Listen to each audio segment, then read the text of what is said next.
आम्ही संघर्ष पाहिलेला आहे। राजाराम बापू यांनी वसंतदादांची गोष्ट दिलीप तात्याने ह्या ठिकाणी सांगितली, पण बापूंच्या निधनानंतर वसंतदादांनी सांगितलं की बापू गेले, वाद संपला, वैचारिक वाद होता तो संपला। आम्ही सुद्धा संपवायचा प्रयत्न करतो, कदाचित राजकीय वैचारिक वाद आमचा चालू राहील, पण ज्या वेळेला आमचा राजकीय शत्रू म्हणून आम्ही जयंत पाटील साहेबांकडे बघतो, काही खोटं नाही, पण आपल्या शत्रूबद्दल सुद्धा, आपल्या शत्रूच्या मातेबद्दल सुद्धा असं ऐकून घेण्या एवढं आमच्यावर वाईट संस्कार झालेले नाहीत।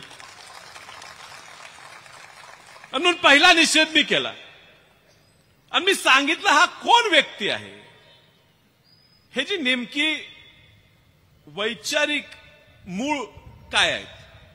19ची लोकसभा माझ्या विरोधात लढली,